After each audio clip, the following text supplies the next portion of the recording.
Thank you, Professor Dasji. For our next speaker, we are privileged to be able to hear from Lord Mohammed Sheikh.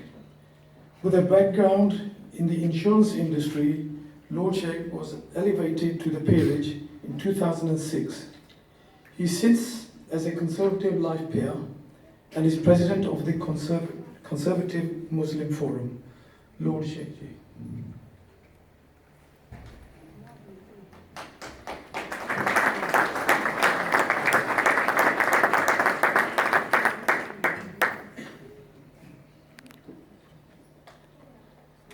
Ladies and gentlemen, good afternoon, namaskar, sasirikar, assalamu alaikum. At the outset, I would like to thank Mr. Raj Randhawa for asking me to speak here today at the centenary commemoration of the end of the First World War. Ladies and gentlemen, I'm going to focus mainly on the contributions of the Indians during the First World War, and will briefly mention the contribution of servicemen from the dominions and from the different parts of the empire.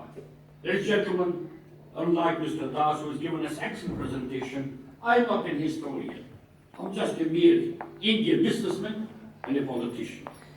The First World War gave way to conflict and suffering on an unprecedented scale which had never been seen before.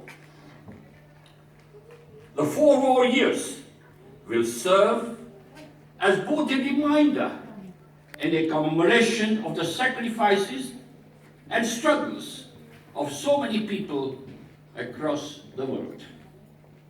Ladies and gentlemen, I've spoken and held the events in the House of Lords on the contribution of Indian servicemen from the First World War. The significant part they played is not widely acknowledged, and the sacrifice made by the Indians and the sufferings which they endured need to be fully appreciated. I hope today's commemoration will serve to inform others and help address this imbalance. I'm sorry I've got a bad throat, but I'm trying to do the best I can. Ladies and gentlemen, this matter holds a great personal significance to me. Although I was born in East Africa, my roots are in India, and I'm indeed very proud to have my Indian heritage. I feel deep connection with many stories documented by Indian soldiers throughout the conflict.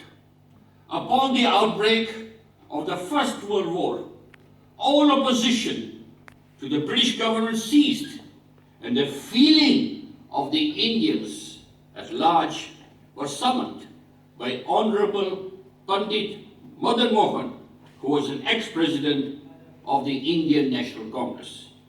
He assured the Viceroy that India will ensure that the sacrifice of men and money will be there for the British armies to triumph.